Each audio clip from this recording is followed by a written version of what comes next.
I'm Syarifah Hannan, who is the representative of JMSK Group from Polytechnic Ibrahim Sultan. The title of our project is TVET Educators. In order to develop a country, human resources, specifically educators, must be developed. The quality of TVET educators remain relatively low as the educators lack of practical experiences. This is actually due to less exposure in working environment in industries. Moreover, most of them are coming from engineering background, which means they are not familiar with the teaching field. Qualified and motivated educators and instructors are the key for effective learning. Efforts to strengthen TVET educators in education must therefore adopt both in terms of pre- and in-service training. The teaching profession itself needs to be reinforced as a viable and attractive career choices in developing countries.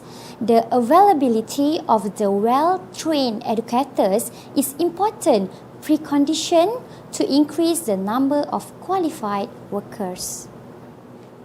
Skill, knowledge and occupational of TVET educator. To ensure the effectiveness of TVET institutions to produce highly qualified and skilled workers to industry, the theory and practical skills, knowledge and occupational of TVET educators must be enhanced in order to achieve the vision of TVET educations. For the information, most of the TVET educators enter the classroom without having industrial background.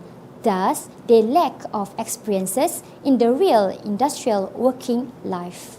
In some cases, they are educators who have working experiences in industry, but they quit their jobs and become the educators in TVET institutions. Why are these scenarios occurring? I will give you the reasons. These scenarios are happening right now because most of the graduates join and become the educators in TVET institution right after they are graduated from universities, especially for those who got scholarship during their study. For example, Ministry of Education have provided the scholarship program called Scheme Latihan Tenaga Pengajar SLTP for qualified students in universities. For those who got this sponsorship during their study, they need to serve as educators in polytechnic or college community after their graduation. In my point of view, this program is a good effort by Ministry of Education in order to generate more educators who can contribute their knowledge from universities to TVET institutions. However, fresh educators will not have the opportunity to grab working experiences in industry. Lack of working experiences in industry means that they just depends on the theory and a little practical hand on what they have learned in universities. Bear in mind, the practical exposure from the lectures in the universities are not the same as the what really happened in industries. In TVET education, the educators must have at least some experiences in industries. Even with 1 year experience, I think it's already good enough to share their working experience to the students in what really happened in industry, because the industrial experiences are something that the student cannot see and read in their textbook. The TVET institutions also need to review several aspects of their current practices. There are some aspects that need to be reviewed, such as outdated curriculum syllabus, poor facilities and infrastructures, weak industrial linkage and work-based training, limited remuneration, and also weak in career development. The TVET institution should have good industrial linkage with the industry that have similarity with the courses that being offered. Good industrial linkage with the industry will also give the advantage to the TVET institution and also the industries. It is a win-win situation for the both parties. The industries can help TVET institution by giving technical advices and supports to help the educators to enhance their teaching skills. This can be done via practical skills and positive professional attitudes in the industry to develop educators' understanding of working environment in industry. Lastly, I want to emphasize on a good remuneration. The TVET institutions must offer to their staffs a good remuneration based on their qualifications, industrial experiences, skills, knowledge, and also performances. Good rewards to the educators can improve their motivations to work harder in the future. TVET pedagogy. First of all, when we talk about TVET pedagogy, we can relate it with vocational pedagogy. What is vocational pedagogy? From UNESCO Unival Forum, they said vocational pedagogy is the sum total of the many decisions which are vocational educators take as they teach, adjusting their approaches to meet the needs of learners, and the last one is to match the context in which they find themselves. One of the important questions that we can ask ourselves is, what are the desired learning outcomes for TVET? Let me explain of those outcomes. The first one is routine expertise. Basically, routine expertise is the one who expert in their field, that the knowledge and the skill they have is gained from the experience from daily work.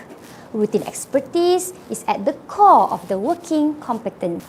The routine is included discipline, profession, or game, and in fact, the educators may know the routine so well that they might even be considered as the world class in their expertise. They simply become more efficient at doing what they have always been doing, and perhaps of adding a few tricks along the way. Secondly, is resourcefulness. Beyond the familiar and routines, expert educators are able to bring to mind knowledge that is applicable to the new and unfamiliar context. The educators need to be clever and smart to overcome all the problems that occur during the lesson. The last one is the wider skills.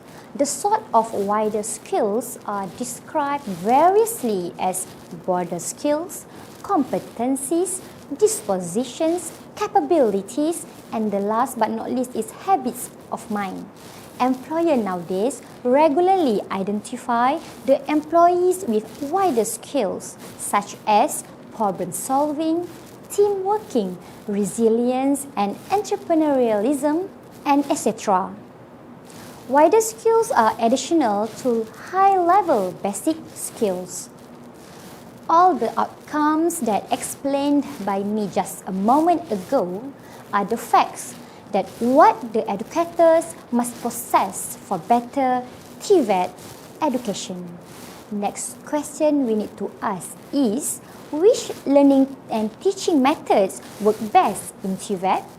There are many differing approaches to constructing vocational learning. We have chosen to highlight several methods in our institution which may possibly work well in a range of vocational contexts. The methods are active learning process. For example, the student is given a project using the interactive methods such as presentation, group discussion, share information, and the last one is experiment.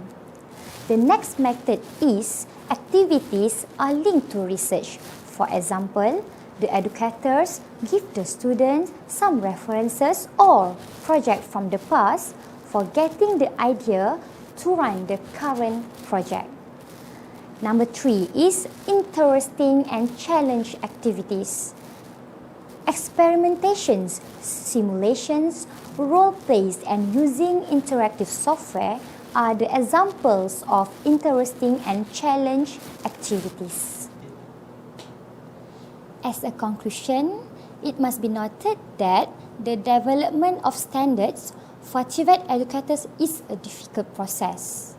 It is because there are only a few comparable standards available that could possibly serve as benchmarking.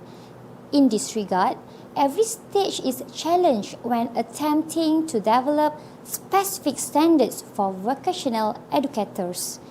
If in the future an extension is possible and feasible, these standards could provide a good starting position for encompassing in career opportunities. Therefore, we will be able to conceptualize education in general and TVET education in particular in many ways to avoid low quality education. As a positive result, we will meet the knowledge demand of innovation and higher order excellence for TVET education.